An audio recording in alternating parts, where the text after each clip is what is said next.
बिस्मिल्लाहिर्रहमानिर्रहीम। अस्सलाम वालेकुम। हेलो गाइस, कैसे हो? उम्मीद है कि आप खैर और आफियत से होंगे, मज़े में होंगे, बहुत ही अच्छे होंगे। जी गाइस, आज जुम्मत मुबारक है। आज मैं घर में ही एक वीडियो आपको दिखाता हूँ। हज़रत अमर का जो वाक़या है, मैं आपको वही सुनाने जा रहा हूँ। मैं मौलाना रज़ा साहब हैं, उनकी ज़बानी में सुनाने जा रहा हूँ। आपको सुनिए।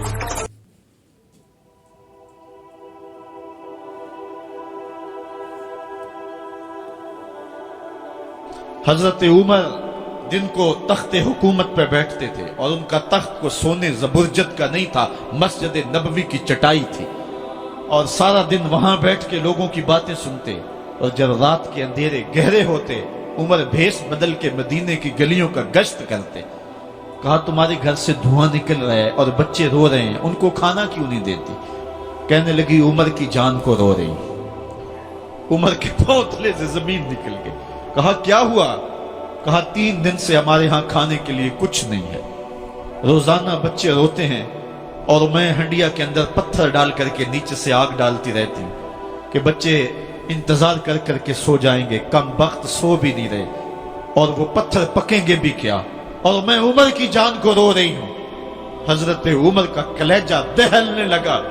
फौरन पलटे, वापस बैतुल माल में आए, घी का एक कनस्तर लिया, आटे की बोरी ली, मिर्च मसाला जात बहुत कुछ उठाया, अपने कंधे पे रखा, बोरी अपनी कमर पे लादी। उमर बैतुल माल से निकले तो आपके खादम असलम ने देख लिया, आगे बढ़ा, कहा, मेरे आका, मैं उठाता हूं। उमर की आंखों में आंसू है। कहा, असलम, कयामत के दिन मेरा बोझ उठा लोगे? कहा, कयामत के दिन तो अपना अपना बोझ उठाना पड़ेगा। कहा, उमर को आज अपना ही उठाने दो। हजरत उमर वो घी का कनस्तर और वो आटे की बोरी सर पे उठाए हैं और उस खातून के घर जाते हैं और दस्तक देते हैं। वो जब देखती है, उसकी जान में जान आ जाती है। कहा, जल्दी जल्दी आटा गूंदो, और उमर सब्जी काटने लग जाते हैं। हजरत उमर रज़ी अल्लाह ताला अन्हो सब्जी तैयार कर देते, उधर आटा गूंद जाता है और फिर ऊपर चूल्हा रखा जाता है, चूल्हे के अंदर आग रखी जाती है, वो खाना पकाने लगती है, आग बुझती है। तारीख ने लिखा है, आग बुझने लगती है, उमर झुक करके फूंके मारता है। उमर झुक झुक के फूंके मारता है। खाना पक गया और बच्चों के सामने खाना रख दिया, बच्चे खा रहे हैं। अब बच्चे रो रो के निढाल हो चुके थे। हजरत उमर अपने हाथों को और अपने घुटनों को और अपने पांव को जमीन पे लगा के, जिस तरह बकरी का बच्चा चलता है, वेड़े के अंदर कभी इधर चलते हैं कभी इधर चलते हैं, ताकि बच्चे मुझे देख के खुश हों और दिल में कहते, उमर जितना रुलाया है अब इतना हंसाना भी पड़ेगा। तो कभी उमर अमीरुल मोमिनीन, ये मैं किसी आज के जो है वो लोगों के वोटों पे मुंतखब होने वाले हुक्मरान की कहानी नहीं सुना रहा, मैं उस उमर की कहानी सुना रहा हूं जो 23 लाख मुरब्बा मील का हुक्मरान है, आधी दुनिया का बादशाह है।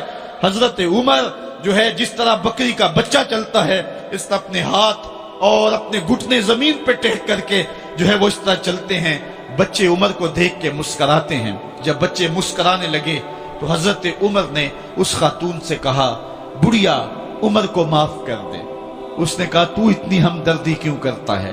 कहा, उमर बेचारा बड़ा फंसा हुआ है, फिक्र है उसको यरमूक को, फुस्तातो हुलवान की, जब फतह है मिस्र तो तैयारी है ईरान की, आते जाते वफद से मुलाकात भी करता होगा और शब को मालूम हालात भी करता होगा। कांटों में उलझी हुई बेचारे की जान है, नींद उसको भी आती है, आखिर वो इंसान है, मेरी बहन उमर को माफ कर दे। उसने कहा, नाना, उमर की बात मेरे सामने न कर, कयामत का दिन होगा, उमर का गिरेबान होगा और मेरा हाथ होगा। जब उसने ये बात कही तो उमर बर्दाश्त न कर सके, बच्चों की तरह बिलक बिलक कर रोने लगे। कहा, वो बदनसीब उमर तेरे सामने है, आज ही कहला जो कहना है, कयामत के दिन मुझे माफ रखना। उसने कहा, तू उमर है? कहा, बदनसीब उमर तेरे सामने खड़ा हूं।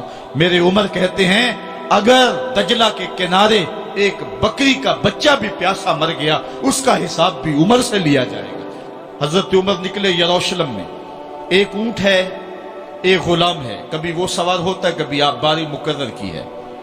जब करीब पहुंचे यरूशलेम के तो उमर की बारी नकेल पकड़ने की और गुलाम की बारी ऊपर सवार होने की आ गई। गुलाम ने कहा, आका, मैं मर्जी से अपनी बारी छोड़ता हूं, आप आ जाएं दुश्मनों के मफतूहा इलाके में आ रहे हैं, ताज़ा ताज़ा इलाका फतह हुआ है, इस्लाम की शान और शौकत जाहिर हो।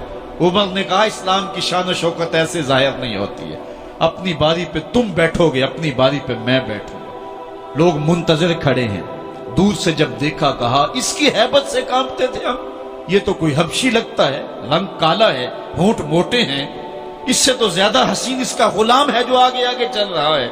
हजरत अबू उबैदा ने कहा धोखा खा रहे हो, हमारा आका वो नहीं है जो ऊंटनी के ऊपर सवार है, हमारा आका वो है जो लगाम थामे आगे आगे चल रहा है। हजरत उमर रज़ी अल्लाह ताला अन्हु को आगे बढ़ के जाबिया के मकाम पे हजरत अबू उबैदा बिन जराह ने इस्तकबाल किया। तो हजरत उमर आगे बढ़े और उन्होंने आगे बढ़ करके हजरत अबू उबैदा के दोनों कंधों पे हाथ रखा। और सुनो हजरत उमर ने क्या कहा, कहा ला इलाहा इल्लल्लाह इन्ना कुन्ना अज़ल्ला कौमिन फ़अअज़्ज़नल्लाहु बिल इस्लाम। कहा कि ला इलाहा इल्लल्लाह, ए अबू उबैदा बिन जराह, हम एक जलील कौम थे और अल्लाह ने हमें इस्लाम की वजह से इज्जत अता की है। और मैं तुम्हें एक तारीख साज बात कहने लगा हूं, और वो ये है कि जब तक हम इस इज्जत वाले इस्लाम के दामन को थामे रहेंगे हमारी इज्जत कायम रहेगी, और जब इस्लाम के अलावा किसी और जगह से इज्जत ढूंढेंगे तो रुस्वा करके रख दिए जाएंगे। ये है वो खुलासा जो हजरत उमर ने उम्मतों के उरूज व ज़वाल का बयान किया है। इस उम्मत को जो खैरात मिली है तख्त व ताज की, वो पेंटागून से नहीं मिली, वो वाशिंगटन से नहीं मिली, वो व्हाइट हाउस से नहीं मिली, वो मोहम्मद अरबी के जोड़ों का सदका मिली है। इसलिए जब हमने इस्लाम से इन्हिराफ किया, पाकिस्तान हासिल किया गया था। पाकिस्तान का मतलब क्या, ला इलाहा इल्लल्लाह। हमने उस नारे को छोड़ दिया हुआ है, हमने इन्हिराफ कर दिया है। आज हमारी नजरें मगरब की तरफ लगी है कि तख्त व ताज उससे नसीब होते हैं, और दुनिया के ऊपर हम रुस्वा होकर रह गए। हमारी पस्ती, हमारी ज़बूहाली, हमारी जिल्लत का सबब यह है कि जिस जगह से हमें इज्जत मिली थी हमने वो मरकज ही छोड़ दिया है। उस मरकज हयात को, उस मरकज जिंदगी को, उस मरकज इज्जत को हमने छोड़ दिया है, और दुनिया के ऊपर हम रुस्वा हो रहे हैं। इन्हीं हजरत उमर की कहानी है। वादी तहामा से गुजर रहे थे कि बच्चों की तरह बिलक बिलक के रोने लगे। कहा उमर जवान आदमी हो और बच्चों की तरह बिलक के रो रहे हो। कहा तुम नहीं जानते, मुझे बचपन की कहानी याद आ गई। कहा क्या कहानी है? कहा यही अर्ज़ तहामा थी। मेरे बाप खत्ताब ने मुझे 5 ऊंट दिए थे, कहा इन्हें लाइन में खड़ा करो सीधा। मैं आगे वाला सीधा करता था, पीछे वाला टेढ़ा हो जाता, पीछे वाला सीधा करता, आगे वाला टेढ़ा हो जाता। मेरे बाप खत्ताब ने मुझे बड़ा मारा। कहा एक अरब के बेटे हो के तुमसे 5 ऊंट लाइन में खड़े। तो गाइस देखा आपने ये, अगर किसी रीज़न से भी आज का वीडियो आपको पसंद आया तो लाइक शेयर सब्सक्राइब करना। मिलते हैं अगले वीडियो पे, तब तक के लिए खुदा हाफिज़।